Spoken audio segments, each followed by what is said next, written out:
Welcome everybody to this Warburg Institute curatorial conversation. I'm Thomas Marks. I'm an associate fellow at the Warburg, and it's a privilege to present a conversation this evening between the curators of two exhibitions with an esoteric flavor that are currently in London. The first of these is an exhibition about the Lithuanian painter, artist and composer M.K. Čiurlionis at Dulwich Picture Gallery until 12th of March next year. And the second is an exhibition at the Estorick Collection in Islington until 18th of December, which you're going to have to hurry to see after this event, on Luigi Pericle, the Swiss-Italian artist from Ascona, whose work has been rediscovered in the last 6 years and is being exhibited widely around the world now. I thought the opportunity of these two exhibitions taking place in London would be a really good chance to discuss this movement of another type of modernism, another type of modern art into the museum in recent years. We have, many of us, seen the work of Hilma af Klint exhibited in London at the Serpentine, exhibited soon again at Tate alongside work by Mondrian, or exhibited at the Guggenheim.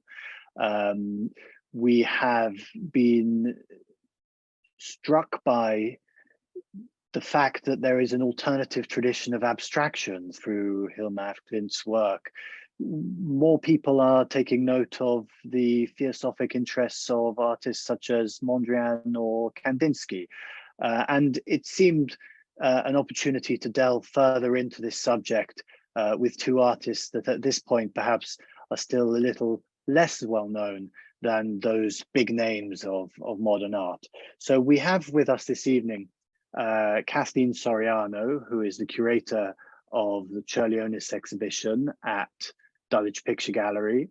Kathleen is also the chair of Liverpool Biennial and of Art UK, and is a really well-known broadcaster, art critic, art historian, and a brilliant curator. I have to say, this show at Dulwich, which I'm going to just show you a couple of images of the installation, is a beautiful, beautifully presented exhibition, which really brings an artist so little known in London to the public in such an elegant and dramatic fashion. And in the mausoleum at Dulwich Picture Gallery, in that wonderful space designed by John Soane, Čiurlionis's music sings out and starts to percolate through the exhibition spaces. We also have with us Andrea Caroni, who is the president of the Archivio Luigi Pericle. And Andrea, I've got to know this year because, full disclosure, I wrote one of the catalogue essays in the exhibition catalogue for this exhibition at the Estorick. And it's been a real pleasure to get to know Andrea and to hear about his rediscovery of an artist who was long his neighbor in Ascona, and how he is working to bring Pericle's work to public consciousness. So what I've asked our speakers both to do is just to give a sort of 6 or 7 minute presentation about their artists and the exhibitions, to introduce them to the audience. And then we're going to talk more broadly about how some of the mystical, spiritual, esoteric, theosophic, and other themes and influences that inform the work of these artists can be felt in the exhibitions, and also more widely about this trend, or the possibility, what showing these artists makes possible for thinking about the history of art. So first of all, over to you, Kathleen. Great, thank you, Tom. Good evening, everybody. I'm going to do a really quick romp through Čiurlionis, the exhibition and the life, and start off really by saying that this Lithuanian hero is really not known at all outside of his country. So it was really important for me that we should hear and see more about him in this exhibition at Dulwich Picture Gallery. He was born in 1875 and he died very young in 1911, sadly. And in that time, he painted for only 6 years. So it was a very limited, intensive period of production in which he created over 300 works of art. But he was known first and foremost as a composer, and he created over 400 pieces of music, mainly piano, I would say. But he was born in a small resort town in Lithuania. He was the first of 9 children. His mother was of Bavarian extraction, immersed in Lithuanian mythology and folk tales, which so informed so much of Čiurlionis's later output. And his father was the church organist. And obviously that meant that by the age of about 5 or 6, Čiurlionis himself was a genius on the piano and also on the organ, and was sent away to school, to orchestral school by the sea at the age of 13. And that was the moment when he really experienced his first depressive moment. He's variously been described as schizophrenic, bipolar, but I think that the feeling now is that he suffered from depression, and, you know, not surprisingly, really been sent off as a young child away from your very large, warm family. But he was sponsored in that orchestral school by Prince Ogiński, and it was Prince Ogiński who went on to be a great patron of his through his music career. And he sent him, first of all, to Warsaw, to the conservatorium there. Now, back in that time, Lithuania was ruled invariably by Poland or by Russia. So it was quite common for Lithuanians to be sent to Poland for study. And he was studying musical composition in Warsaw, but back then the course was much broader ranging. He was looking at geology, which fascinated him, astronomy, literature. So it was very, very broad ranging.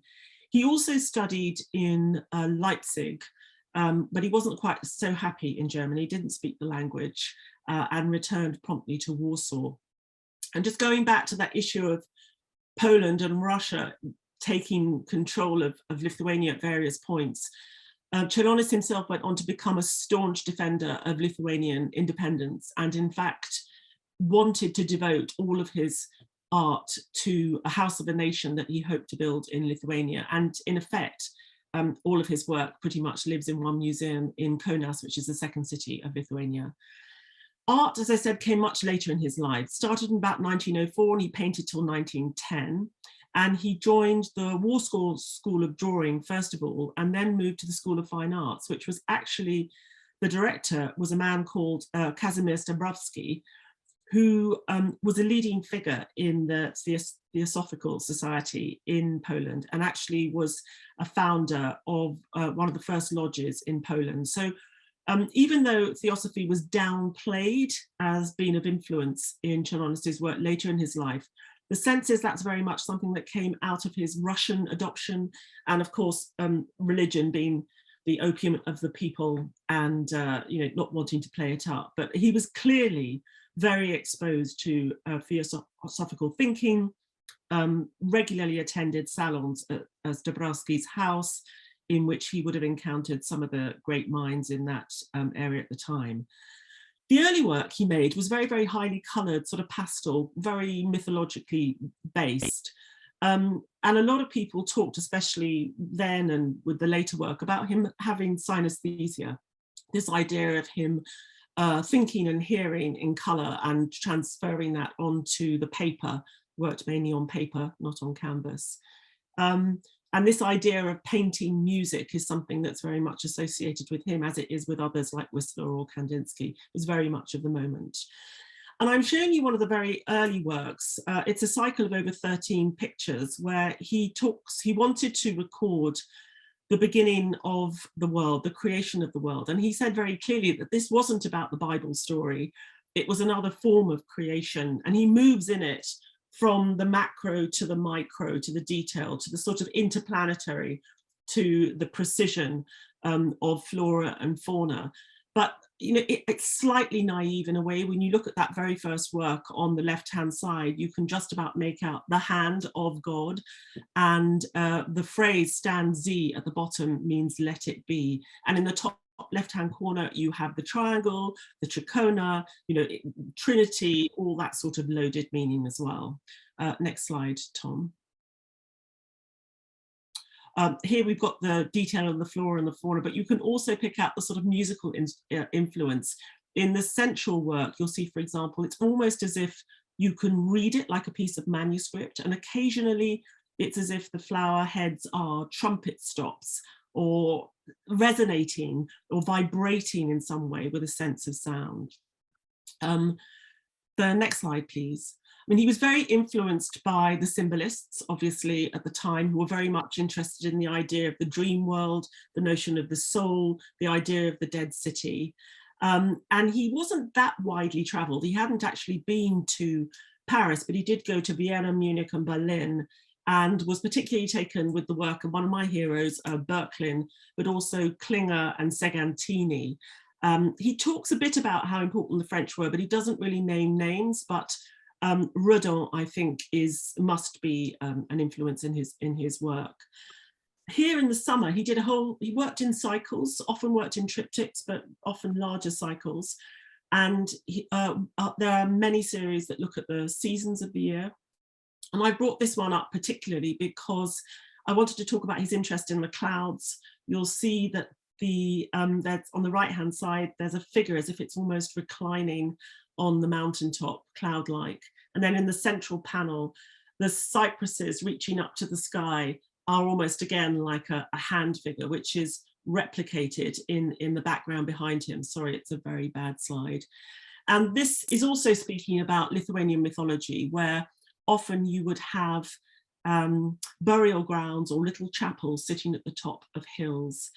And in the left-hand panel, there's a lovely Lithuanian phrase, which is about summer growing into the skies, which promises a very bountiful autumn.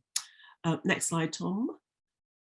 This is where the music really comes into play. You know, he produced 7 sonata series in his lifetime, and it's here that you really see the symbolism come into play. Čiurlionis, everything has a meaning, everything has a value, all the symbols that he used. Here you see the bridges with tiny little constellations represented on them. And yes, he does have these angelic figures that are sometimes playing celestial harps, but everything is very planetary. It's very difficult to make out what is above and what is below the horizon.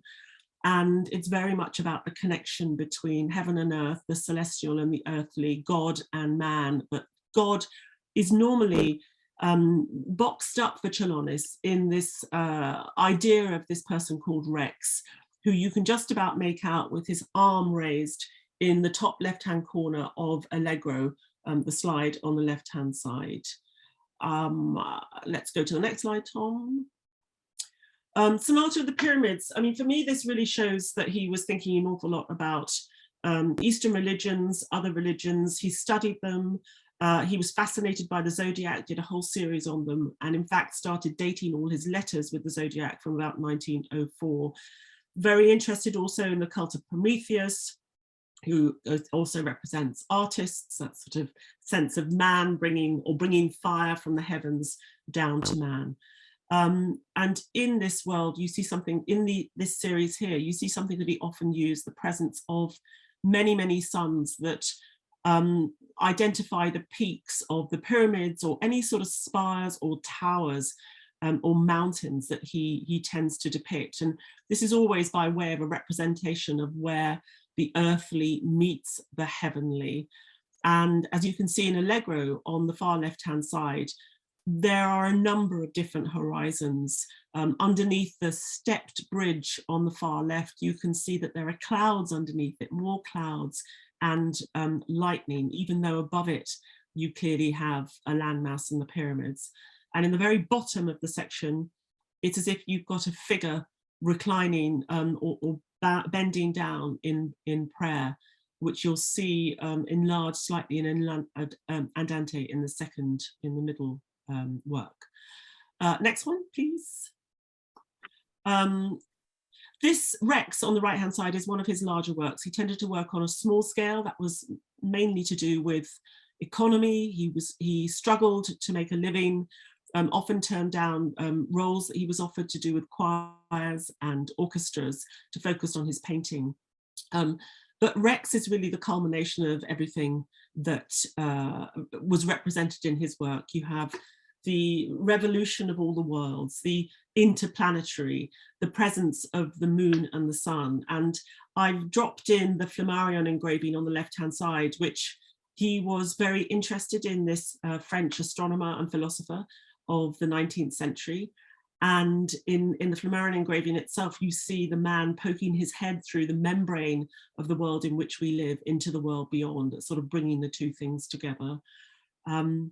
So as I said, he had very little success in his lifetime. He sold one painting to Diaghilev, which unfortunately is now lost. But fortunately, his wife protected his legacy. The work was collected by a single museum in Kaunas, who lent exclusively to the exhibition. And that's been one of the best things about the protection of his work, but also one of the worst things, because everything went into one single museum. It meant that we didn't become familiar with his work by seeing it in museums and galleries around the world. So that's a quick 5-6 minutes romp through. Thank you, Kathleen. And just before I move on to Andrea, I think something that we might come on to a little more is what's so fascinating about many artists working in the vein of these researches into alternative or beliefs, Eastern religions and philosophies and so on, is how they sort of create this sort of syncretic visions, quite personal visions, and the feeling to which we might see them as somehow quite a private types of art, or whether we see them as art made for the public, in each of the cases of these artists. But I'm going to now change the slide, and I'm going to ask Andrea to unmute and to give us a quick précis of Luigi Pericle. Good evening, everybody. Can you hear me? Is everything okay? Thank you very much to be chairman for this invitation. The Warburg is such a big honor for us to present this rediscovery of Luigi Pericle. Thank you, Kathleen. Thank you, Thomas. And thank you, John, for the technical part. We're talking about an artist who is completely unknown until this rediscovery. In December 2016, we bought the house of my neighbor with my wife, Greta. And astonishingly, we found a 4,000 painting, like in a shrine, that in a time capsule for about 50 years remain hidden from the public, because Luigi Pericle decided to completely retire from the world in 65. And you can change the slide, please, Tom. And he retired from the world after his success in England. And after the rediscovery, we decided to make an archive, because we found this enormous library of all the topics that interested Luigi Pericle, from alchemy to astrology to theosophy, Rudolf Steiner, Alice Bailey, a lot of occultism, and Aurobindo, and all these masters. And we started spreading the news that Homo Universale was rediscovered in Switzerland, in Ascona. Marco Pasi went to New York during the exhibition of Hilma of Klint. He talked about Luigi Pericle as well. We made a book that we presented last week as well in Milan. And in the book, we can go a little bit in depth in the occult side of Luigi Pericle, analyzing his astrological interpretation, the Kabbalah, and then all these topics. Please, next slide. The valorization started in Venice at the Fondazione Querini Stampaglia during the 2019 Biennale, and we had the chance to expose Luigi Pericle in the Carlo Scarpa area. It was really an honor, because Carlo Scarpa, as everybody knows, is an international artist, very, very, very keen to Japan, to Zen Buddhism, and Luigi Pericle as well studied from his young age, from 17, he studied young Zen Buddhism. And that's why Carlo Scarpa area was really, really fantastic. Sorry. We have an exhibition here in Lugano at the Masi Museum 2 years after. And then we had the great chance to expose at the Villa Medici during the Gribouillage, alongside with Michelangelo, Leonardo da Vinci, Pontormo, Bellini, Picasso, Jean Dubuffet, and Basquiat. And Luigi Pericle, in this moment in Rome at Villa Medici, really, we felt that we were really putting Luigi Pericle again in art history. Imagine an artist completely unknown to the big public, coming back with this rediscovery now in London. And thank you very much, Tom, for your fantastic essay in the catalog that I can show you here. It was really a pleasure working with you and with Martina Mazzotta, Marco Pasi, and making this exhibition in London and at the Estorick Museum, alongside with Balla, Boccioni, Modigliani, De Chirico. As everybody knows, Estorick exhibition is a small Meisterstück, and Luigi Pericle got his place there. So now for the Luigi Pericle biography. Luigi Pericle is born in Basel in 16. His family is a very poor family from South Italy. The parents suffered from poverty, and Luigi Pericle could sell, by chance, he was very gifted, he could sell his painting at the age of 12. And it was very helping because he left school at the age of 17. Imagine a rebel that cannot be taught in a normal school, because Luigi Pericle is a self-made man. He studied everything by himself. The mother is from French origin. And so we thought that Luigi Pericle studied by himself Chinese, Japanese, ancient Greek, Hebrew, Zen Buddhism, homeopathy, acupuncture, Buddhism, Kabbalah, all the possible occult interests that you can imagine. And of course, we have to talk about, please go further. We have to talk about a man that became rich as well in this first part of his life as illustrator. With the Marmot Max in America, he sold 1 million of copies of Max. His publisher was Macmillan. And strong of this success, he bought his villa in Ascona. Ascona in the 50s was an enchanting place. It's full of culture, full of art. We have to think about Ben Nicholson, Italo Valenti, Hans Richter, Julius Bissier, Rafael Benazzi. There was a large artistic background in Ascona. We have to think about Ascona from the point of view of Monte Verità.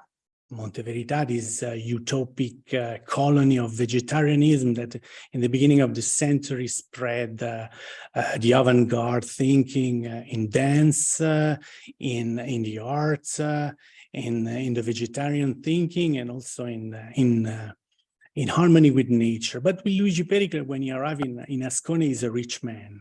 He earned a lot of money with the Marmot Max. He could buy the Ferrari of Ingrid Bergman and Roberto Rossellini. So we have the mundane Luigi Pericle in Ascona with his wife, with his beautiful Ferrari 250 Barchetta that could buy. He bought Ferrari, Aston Martin, Austinelli, a lot of sports cars. Luigi Pericle was also, before retiring to the world, was also a mundane man. Please. So Ascona was the perfect place for Luigi Pericle, and the house where Luigi Pericle used to live was the house that belonged to Nell Walden. Nell Walden retired in Ascona, came here in 1933. Nell Walden is the wife of Edward Walden. We are talking about Der Sturm in Berlin now in 1910. So Kandinsky, Kupka, all the German expressionism from this art gallery and magazine. So Nell Walden came to Ascona, bought the villa of of Luigi Pericle, then Luigi Pericle acquired. And in Ascona, we have to think about also in the cultural milieu of Eranos. Eranos from 1933, led by Carl Gustav Jung, was a meeting of people that were committed to building bridges to the Western and Eastern culture, thinking about Gershom Scholem, Daisetsu Teitaro Suzuki, Mircea Eliade, and so on. Ascona was really a cultural center, and this Eranos Foundation, made by Olga Fröbe-Captain, is still alive nowadays. You see there Carl Gustav Jung with Olga Fröbe-Captain. You see the Monte Verita picture also, because Eranos' starting point was also the philosophy of Monte Verita, this return back to nature, utopian rethinking of a third way between communism and capitalism. And we see also in the picture below Nell Walden in his house in Berlin. And then Luigi Pericle destroyed in 59 all his figurative production because it was not at his high. He wanted something more. He wanted to become famous as an informal painter. And with the helping of Peter G. Stechenin, a billionaire and a patron of the art from Basel that helped him to buy this house, he retired in this house and and made his painting. Please, next. We have a couple of examples of Masonite, China ink, the black and white, and the other. That was the beginning of the production of Luigi Pericle. Please, Tom. Luigi Pericle was very well received from the art system in London in the 60s. Martin Summer was his gallerist with Peter Cochrane at the Art of Two Sons Gallery. They made a lot of exposition alongside with Picasso, Dubuffet, St. Francis, Frank Stella, Riopelle, Mathieu, with the big name of his time. So Luigi Pericle sold a lot, sold quite everything that he showcased during this exhibition in London. So we are not talking about a person without success. No, Luigi Pericle has got a huge success during his career. His collector, we're talking about Alec Douglas Home, the Prime Minister of England, Brigitte Helm, the protagonist of Fritz Lang Metropolis, or Basil de Ferranti, a parliamentary in England in this time. So the collector of Luigi Pericle in the 60s in England were really la crème de la crème. And la crème de la crème also in the side of curator, because Sir Herbert Reed discovered Luigi Pericle. Herbert Reed was in Ascona during the Eranos Tagungen from 52 till 64. Herbert Reed was the consultant of Peggy Guggenheim and the founder of the Institute of Contemporary Art in London, was one of the biggest curator and art critics of the last century. With Hans Sess, they organized this tour of 6 galleries in England. So Luigi Pericle had also the chance to be known in the art museum in England. So, and after that he decided to retire. And when he retired, then we call this period the secret years, because Luigi Pericle needed a lot of tranquility to stay home, meditate, study theosophy, writing a lot, and he continued painting. So all the paintings that belong to the second part of the show in London are quite secret. They've never been shown to the public. That's why we are also so proud to show them now. Please, next one. You see, this is quite a motto of Luigi Pericle. All ambition, pride, and vanity must be set aside. One should not seek personal advancement, fame, of prestige. The love of acclaim, desire for glory, and the impulses of the ego should be rejected.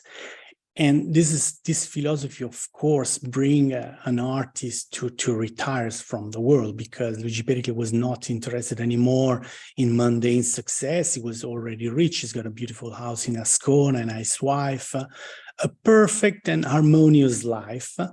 And he wanted to continue to study and meditate and follow his spiritual path, like in a monastic retreat in his house. The level of depth that you can find in these astrological studies is unbelievable. Sometimes I wonder myself, how could a person reach this level of precision, also studying ancient languages and occult philosophy. Luigi Pericle want to achieve his personal perfection, and to go so near as possible to the revelation. That's why I studied ancient Greek and Chinese, because he wanted to read the old books with the old wisdom directly from the beginning. This is a China ink. You see, and then some people, Hans Richter wanted to take back to the mundane light Luigi Pericle, but Luigi Pericle didn't want to. Hans Richter lived here in Ascona. I went to here in this house, Casa San Tommaso, visiting. He could finally enter this monastic retreat of Luigi Pericle, and he wanted to bring it back to light, but Luigi Pericle didn't want. A very good friend of Luigi Pericle, Jo Mihaly, was also living here in Ascona, was part of the cultural scene as dancer with Charlotte Barra and the dance scene of Ascona and Monte Verità. What distinguishes Luigi Pericle is his passionate pursuit of the mysterious task he's about to undertake, which can only be explained by his connection to the divine light, of which he feels himself to be an intermediary. You see, Luigi Pericle is a medium. He's transferring this divine light to his other. Eternity is my homeland. So these doors, these paintings are, when you see them in reality, you could think you have a lot of structure, but in fact they are completely flat. And it's also a trick that Luigi Pericle uses for depicting this portal, bringing you to another dimension beyond the visible. In this last part of his life, he became also a writer. Until the end of time, Morgendämmerung und Weltuntergang statt und Neuanfang statt Weltuntergang. So bis ans Ende, until the end of time was his book. Is a book that is divided in 3 chapters. One in ancient Egypt, and in the second part, humanity will endure a disaster, but in the end, there is a positive solution. It's a millenaristic, positive phases that humanity must go through in order to evolve.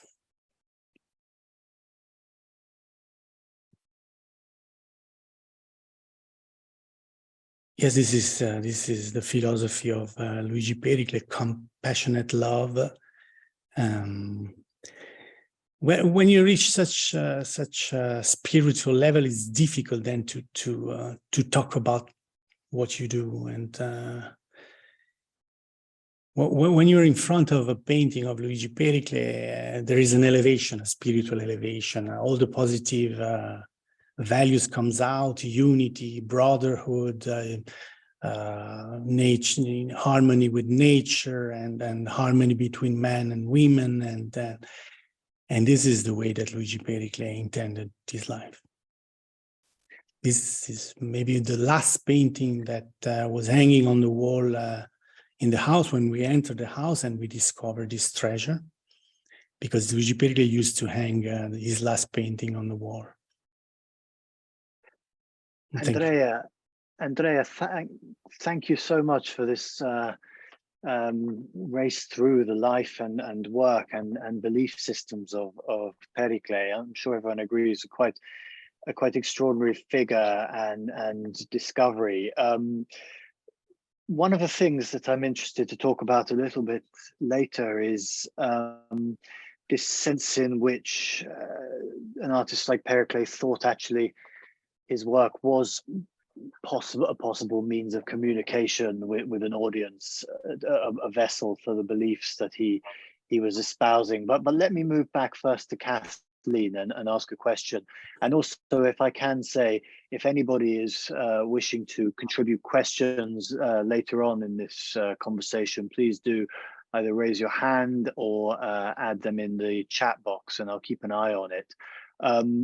But Kathleen, one of the things I noticed in the catalogue of the Čiurlionis exhibition was this, just a line where you say that in the reception history of the artist, his interest in theosophy and Eastern religions and other beliefs has been played down quite significantly. Why do you think that is? And has it really slightly trammeled our vision of this artist?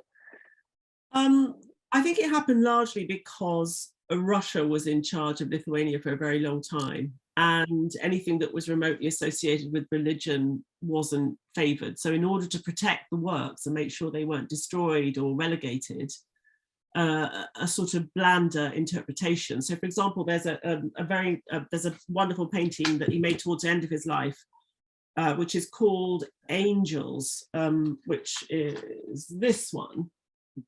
I'm going to admit I bought the fridge magnet of it for my kitchen. Well, that's only been given that name recently.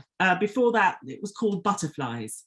So, you know, and that was the connotation that they wanted to have with it. I think it's also important to remember, though, that Čiurlionis didn't name most of his works. Most of them were named subsequently.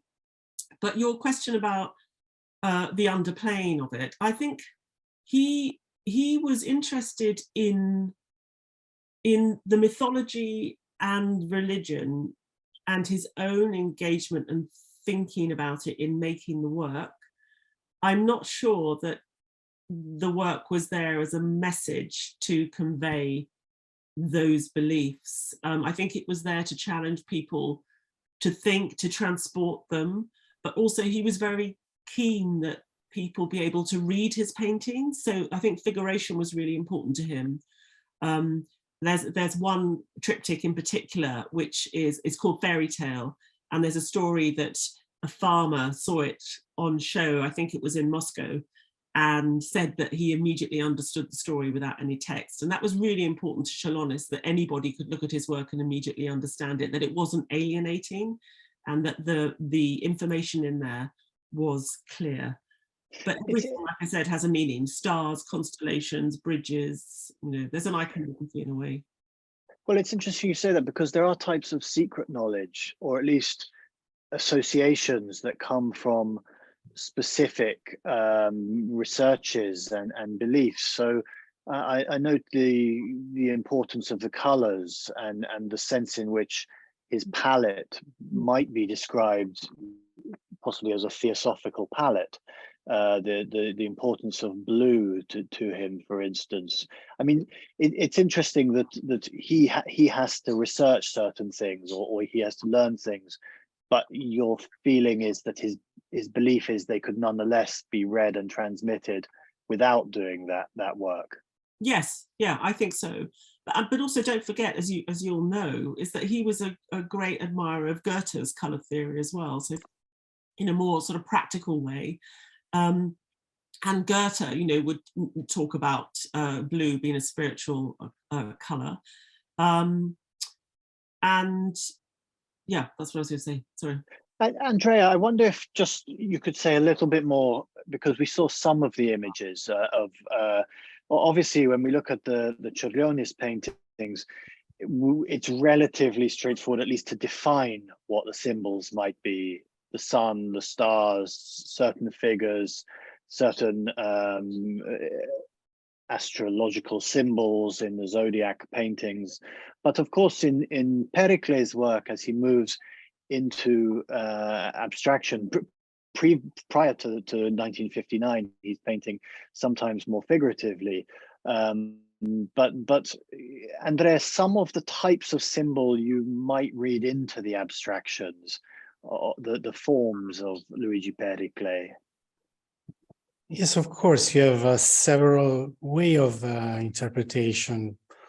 We can think about the calligraphic, a title of his painting is Calligraphic Rapture. So all these China ink are Zen meditations. So Luigi Pericle is painting, but he's meditating as well during his painting. So he's like a Japanese Zen monk painting.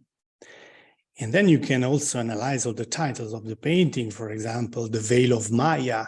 It's not difficult to make the link to the Advaita Vedanta philosophy and Buddhism as well.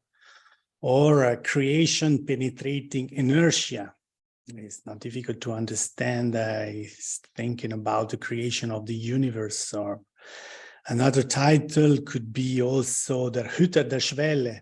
It took me quite a long time to understand that this was the guardian of the threshold that we find also in Goethe and Steiner, is the entity that keep us protected from these higher spiritual realms.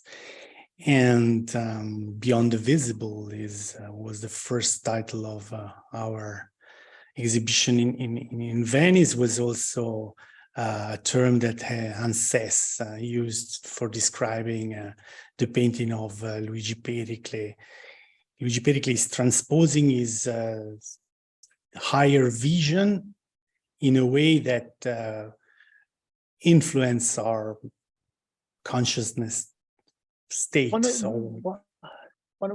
of the things that I was so fascinated in coming to see his library is absolutely there are quite arcane publications. There are also a vast range of books from English and French and German literature, also many art history books on Egyptology, but also books on ufology. But what I was going to say is there's a sense in which he took on all of the aspects of his study very seriously, but he also had a real taste for the aesthetics of science fiction and some other things that we might not consider so much serious parts of study. So he always had this interest in the way that other worlds were visualized in other quite popular forms in his life. Yes, of course. From the first part, think about Luigi Pericle will write a novel about that. So he's studying in depth the description of science fiction. From the other side, think about quantum mechanics in the 70s. Think about Michio Kaku, the world president of ufologists, is a scientist, and is telling us that statistically in the universe, we have so many galaxies that for sure, some of them will have some inhabitants that will maybe have developed techniques that can bring them to go through time and space. And that's from this point of view that we have to think about the study of ufology of Luigi Pericle. Luigi Pericle is studying as fascination ufology, but also in a very scientific way. You find a book of quantum mechanics, and you find in this library, you find also Fritjof Capra, Tao of the Physics. Think about Krishnamurti talking with David Bohm in the 70s, and this quantum mechanics becoming also a religion, a new way of bringing together spirituality and science. And this is the new way of seeing spirituality nowadays, becoming very, very common to talk about the quantum mechanics entanglement, and there are researches about telepathy and entanglement. So it's not something that we have to think about weird, but scientists also. Kathleen, can you say a little about, yes, you wanted to add something. Yeah, I was just thinking that it's quite important to think about the time in which there's obviously a difference in the timing with Pericle and Čiurlionis. And, you know, Čiurlionis is a generation that had been through Darwin's Origin of the Species. The world was changing dramatically. They were hurtling towards a modern world. There was massive change, you know, rural moving to the urban. And I think that there were the really big, it was before maybe the liaison more with the scientists, but people were asking the really big questions. You know, if there was no God anymore, you know, why are we here? What is it all about? So I think that sort of appetite for Eastern religions and other religions for Čiurlionis's generation was very much about that appetite and that interest. And of course, it did go on, as we saw with the Russian artists as well, fascination with the cosmonauts and scientists and everything else. But that was much later. But of course, I don't know very well Čiurlionis. Of course, you're the specialist, Kathleen, but I think that Luigi Pericle, so it's such an honor to be by side of Čiurlionis this night, of course. I think they could be very, very good friends. Think about Čiurlionis reading The Secret Doctrine. And in The Secret Doctrines, you have the quantum mechanics describing of a lot of scientific discoveries that came after.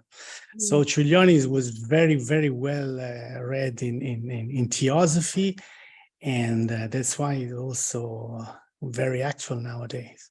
But I think more than anything, Čiurlionis wanted people who saw his work. I mean, he says this very, very clearly. He wants them to feel something, to have an emotional response. And I think that's also why colour is also very important to him, and the musicality of the work, which of course was a concern of many other artists at the time. And he wanted people to see his work. And that was one of his big frustrations, that the work didn't have as much opportunity for exhibiting as he'd hoped. And I'm curious about Pericle. I mean, who was he making this art for? Was the door closed? Was nobody going in? If you talk about him like this medium transferring the divine light, but if you're transferring the divine light, you've got to be passing it to someone else. So how did that happen? It's something that I think about Hilma of Klint as well. Hilma of Klint, she decided the world was not ready. So the painting stayed in Moderna Musette cave a very long time because Hilma decided like this. Pericle decided to disappear from the world because the world was disturbing him. He wanted to...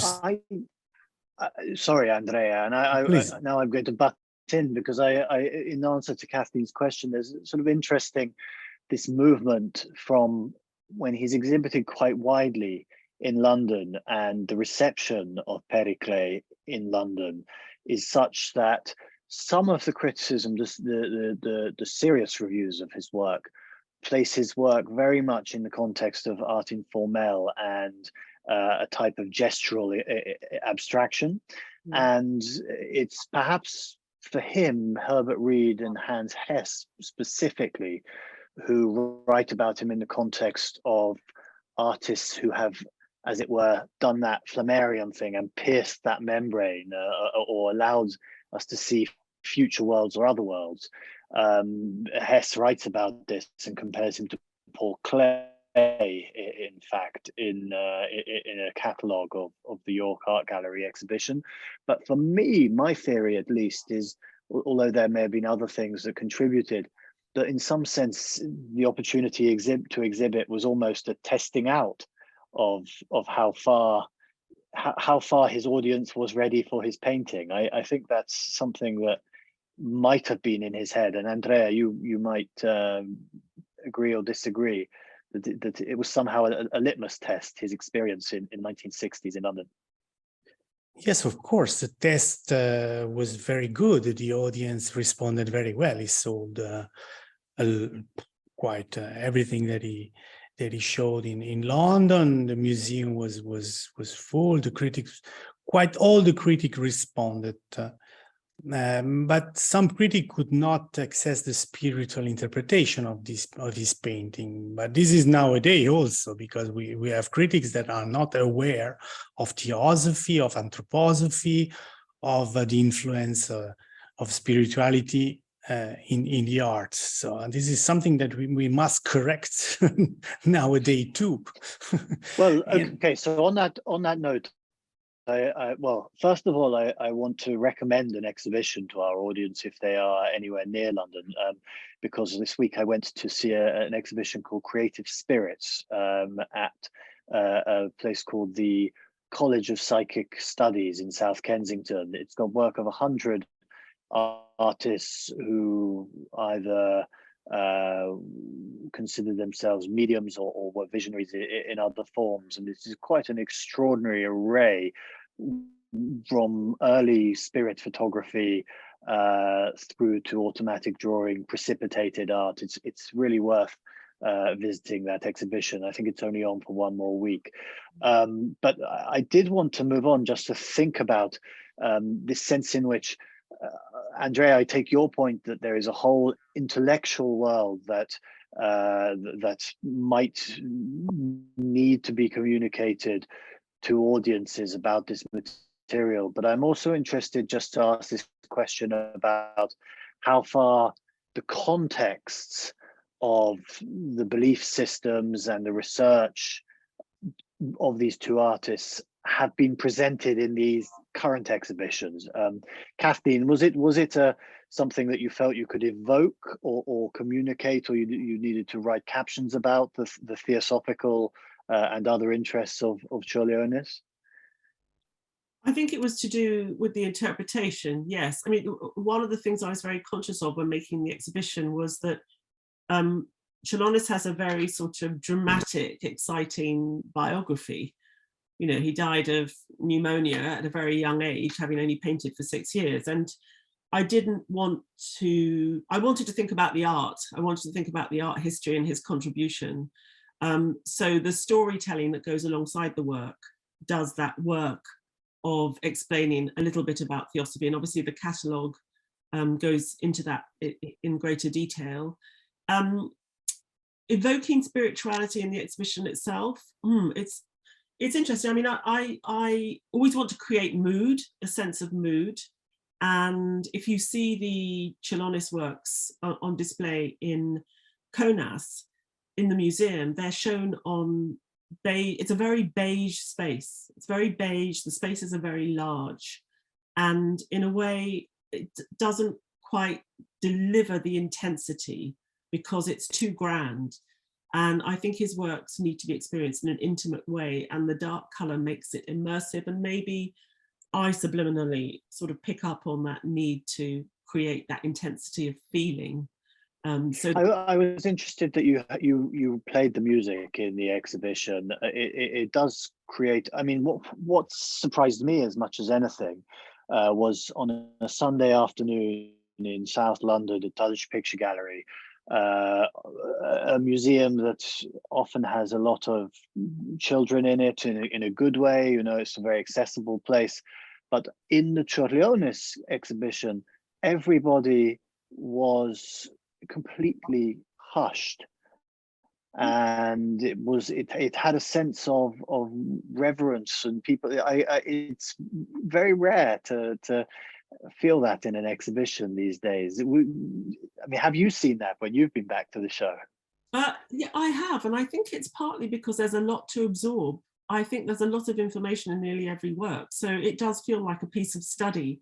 And because people don't know him, they're looking harder maybe to understand. And it certainly helped us at the beginning when a lot of the journalists picked up on Lord of the Rings, and you know, they started talking about that Tolkien-esque view that would transport people to other worlds, and as a result they've had a much younger demographic come in, particularly at the weekends, a lot of gamers, because that sort of fantastical view there. But it's interesting that you say about the music in the exhibition, because I was very careful for the music not to be in the exhibition.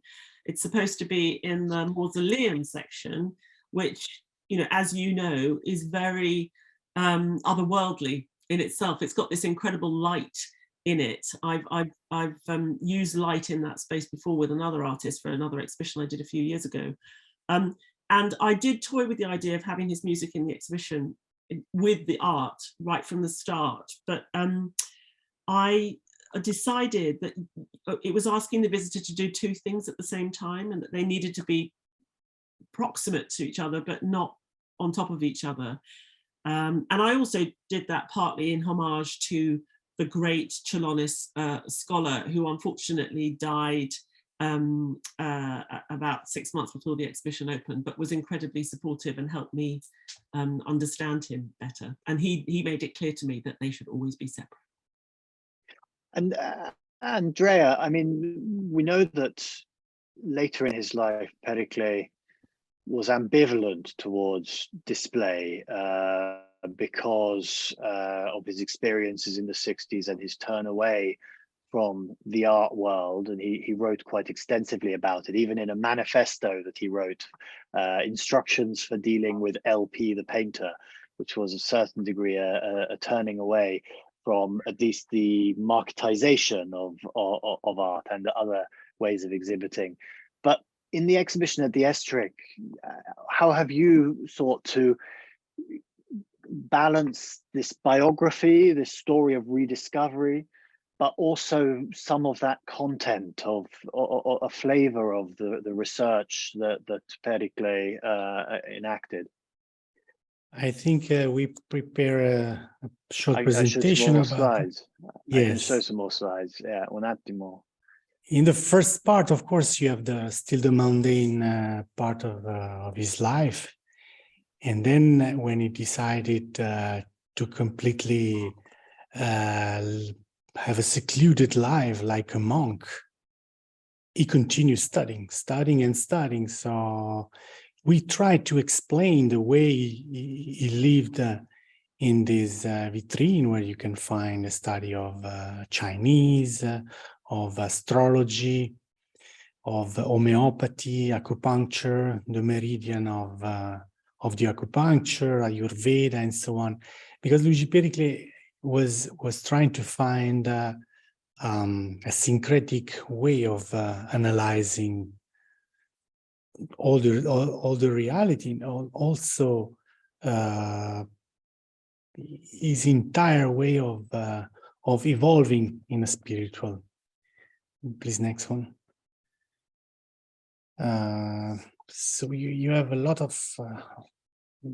of order and method and discipline.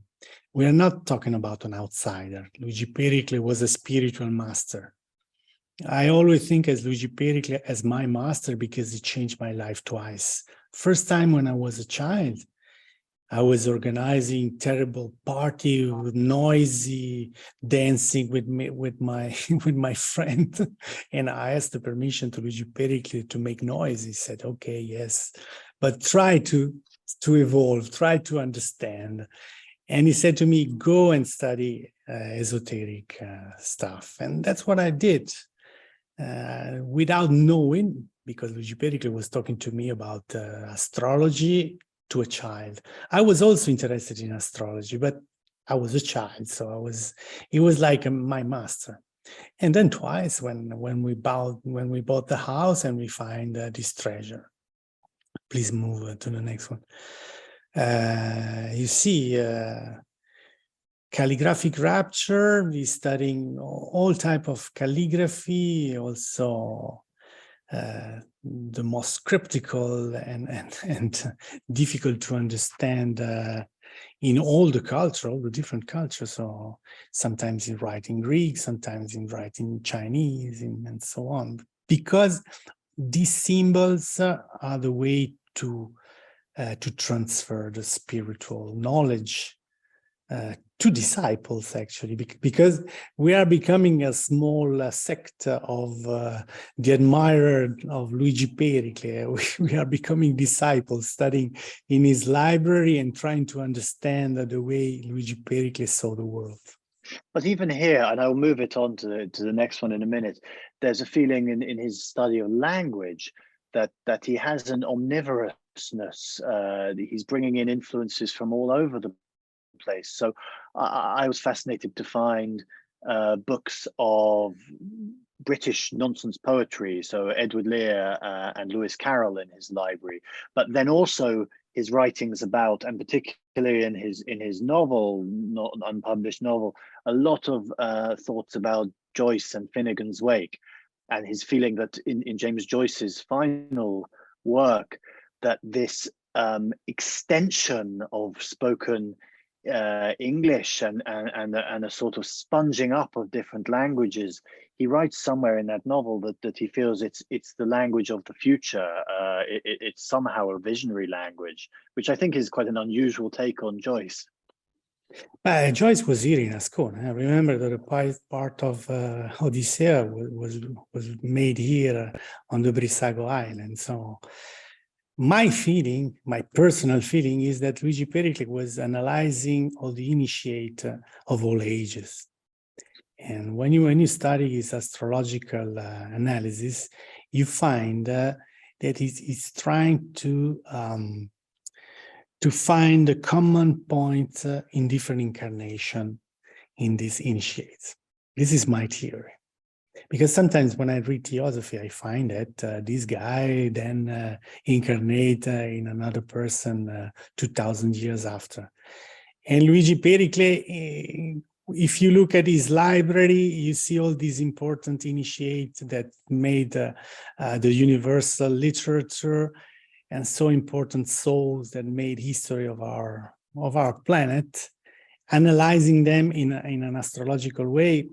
I mean, there must be sort of making a universal catalogization of initiation in all the year.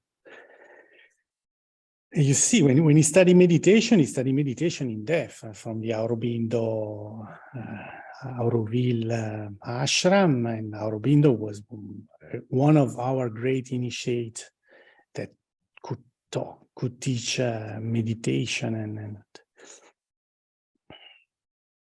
these radix. A lot of astrologers ask me about this radix. What is this? Why do you have so many symbols? And I think that Luigi Pericle was trying to analyze a long period of aspect of a long plan of a long aspect between Pluto, Uranus.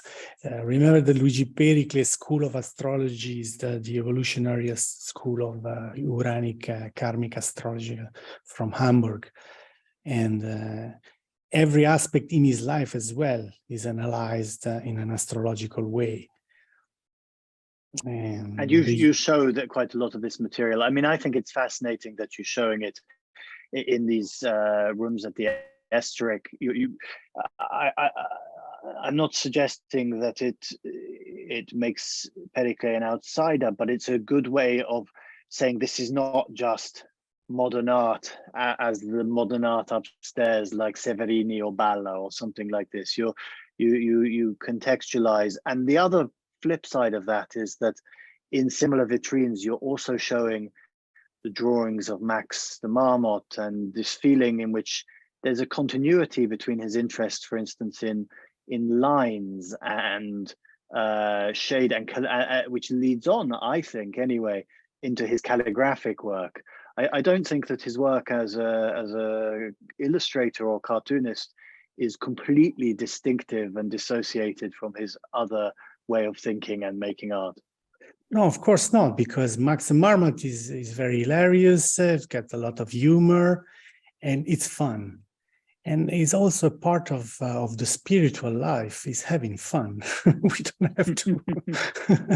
don't have to forget and become too serious about that as well. I'm just going through very quickly because I'm very aware. I'm going to actually stop sharing the screen. We've got not much time left, so I'm going to ask some other questions. I'm actually going to see if there are some questions in the audience. I've got some more that I want to ask as well, but there is a question here about the connections between artists. I'm gonna slightly change the question. It's about, I want to ask it first about Čiurlionis, in fact, Kathleen, and then about Pericle, but the sense in which his art is he's sort of aware of other artists working in this tradition, Kathleen. And then I want to know about who Pericle knew and which works by esoteric thinkers he knew. He was, Čiurlionis was certainly aware of the work.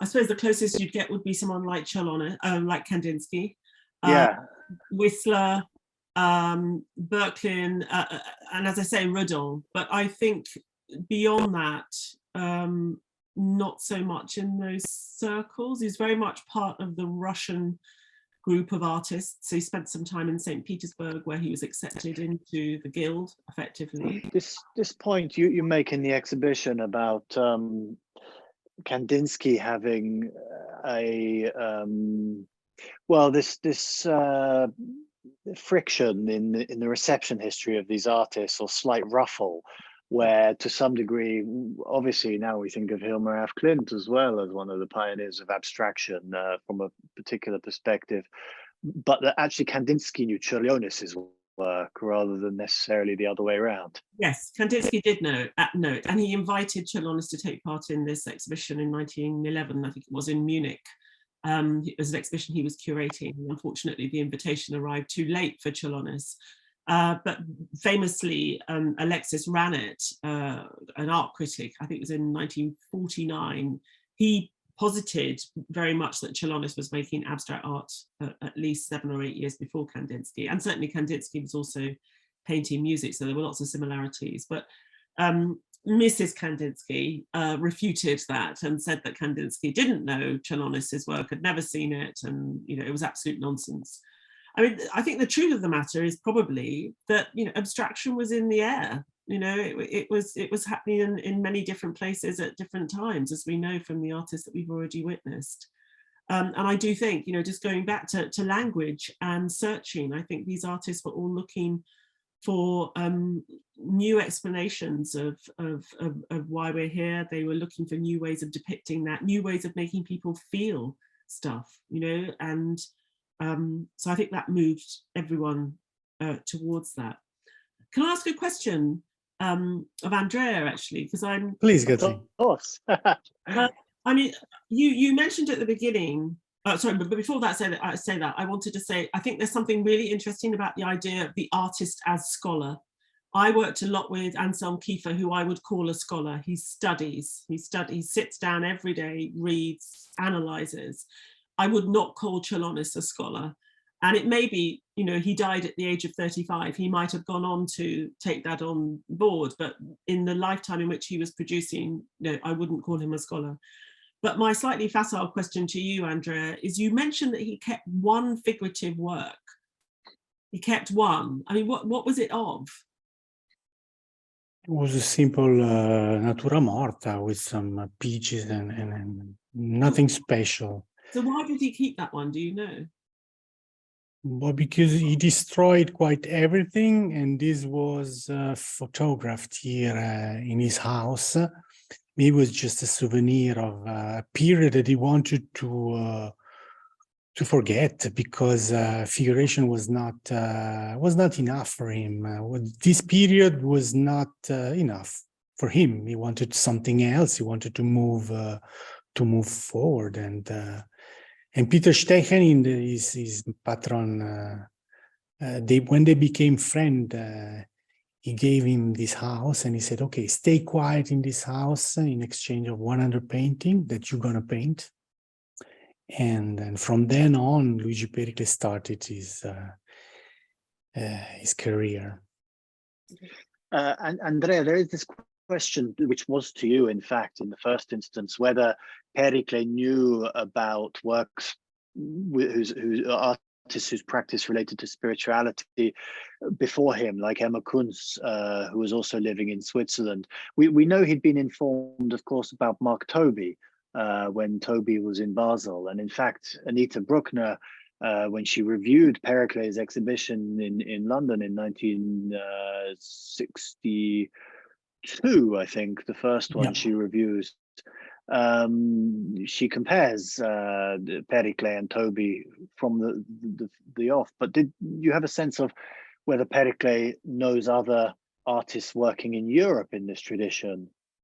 In all his books, there are all the contemporaries of Luigi Pericle was aware of everything was going on around him. Of course, Luigi Pericle was still reading all the newspaper, having contact with the world and so on.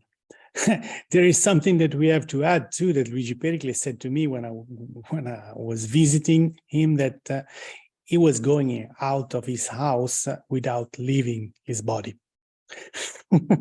Now everybody's going to smile. But he said to me that, you can believe it or not, this is not my problem. But if we start from a point of view of the theosophical research, Luigi Pericle was completely aware of, his colleague. And he was here in Ascona. I remember that Ascona was the center of this cultural research. Ben Nicholson was here, Hans Richter, Italo Valenti, the Master of Silence, and so on. Hans Arp was also a theosophist for a certain point. He went to St. Moritz with René Adolf Schwalbe de Lubitz, with Juan Miró, and they made Sualia Research, Spagyric and Alchemic Center. So we are really in an esoteric realm that not everything is to see, and not everything can be seen. And to reveal all the roots of the connection of Luigi Pericle, we are at the beginning of this work. We have 14,000 documents there in the archive, tons of books and notes. It's got to be go through. The scholars have to come here to Ascona and study and to also reveal the world. One of the interesting, aside from Nicholson, one of the things that I found was just a couple of clippings from newspapers that he had kept and underlined, which were articles about Bernard Leach, the British studio potter, which is sort of, I guess, he was interested in what Leach was bringing back in terms of the meaning of the calligraphic line in decorating his pots. So he did have this capaciousness. He was hungry for inspiration, I think we could say.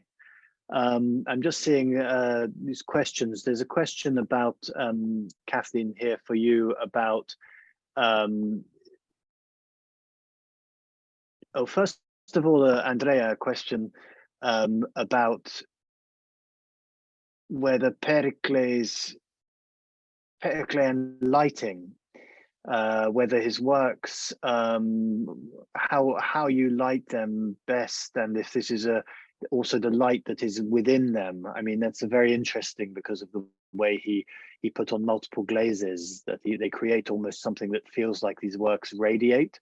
And then another question as well about living with these, whether Pericle's house was sort of a dark place or a hermitage, but I think that's probably not the case. It was quite normal. I mean, normal, I say, but you know, it was a bourgeois house in Ascona. The house of Luigi Pericle belonged to Nelvalden, first of all. And Nelvalden, when she arrived in 33 in Ascona, she brought a lot of painting of Der Sturm. So we are really in the center of a cultural and vibrant house. And when Luigi Pericle used to live here, Ascona was full of culture, arts, and spirituality. And living here for me is reconnecting with this past, with all my neighbors. And people live on the Monte Verità are quite fantastic. So it's not a dark place, it's an inspiring, and so I invite everybody to come to our archive and study and stay a period with us in Monte Verità and Luigi Pericle and so on, because it's a spiritual adventure. You got a nice hotel as well, so a good place to stay. I don't want to make advertisement, but thank you very much. Very quick one, Kathleen, just on the chat box as well. A query about Čiurlionis, is it being influenced by theosophy and Eastern religions and other religions? The question as to whether those other religions incorporates pre-Christian beliefs of Lithuania and Hermetic tradition. I think you're on mute, Kathleen. Yeah, I didn't mention, sorry, the one of the most important things, of course, is Lithuania is known to have been the last country to adopt Christianity. So they're extremely wedded to the paganism, the pantheism, the love and reverence for nature. So the natural world had strong meaning, and that translated into the mythology as well.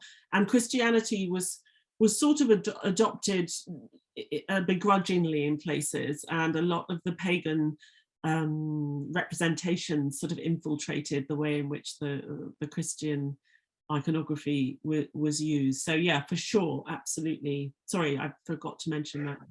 That's fine, and I'm just going to ask one final question, and then I think it's a Friday evening, and we'll end. And but the question really is the biggest question of all, which is about there clearly is a movement to bring this tradition of spiritually inflected artists and into museum contexts, institutions and collections. There's a growing interest from curators, from art historians. Why now do each of you think that that's happening now? How do you account for it? Who wants to go first? I don't mind going first, but I think our answers will be very different, which is great. I think that the world is going through it's going to sound so trite, but is going through such amazing transformation and change at the moment, and turmoil, that I think people are feeling as lost and as confused and as scared as they were in Čiurlionis's day. I mean, I know there's always been good reason for people to feel that way, but I do think that people who look at art are looking for art to deliver something more and to interrogate a little bit more. Yes, of course, there's truth and beauty that we all love, and aesthetics, but I think people, not just the viewers, but the curators, the academics, are searching for greater meaning. They want to make sense of things because the world we live in doesn't make great sense at the moment. Andrea. I totally agree with you, Kathleen. Of course, we have to remember that spirituality, theosophy, Buddhism, Advaita Vedanta, and so on were completely forgotten after Second World War. It was quite a taboo to talk about spirituality in art. And this led to a misinterpretation of art history. A piece was really completely forgotten. Think about art is something spiritual. Every artist since the beginning of time, art is a spiritual activity. So why nowadays should we forget that? I sincerely don't know. I don't understand. I'm very happy that now the world starts to correct this mistake, because we only can talk about mistake. But since Sixten Rigborn started again with Herbert Reed, Shapiro, and so on, to analyze art history in its real roots, now the pieces are coming together. We have this wonderful exhibition of Hilma of Klint in the Guggenheim Museum. Was one of the most visited exhibitions since all the time at the Guggenheim. So it demonstrates that nowadays we need that. We want to have that. Everybody wants that. So now go further, continue the fantastic work that Enchanted Modernities with Marco Pasi and all his followers started, and then to put together all the strength that we have. I see a lot of people here concerned with the spiritual in art. I see Sara Petrucci, she was with us. She's waking up now. Ciao, Sara. She was with us in Venice, making a wonderful presentation at Fondazione Cini. I see a lot of theosophists.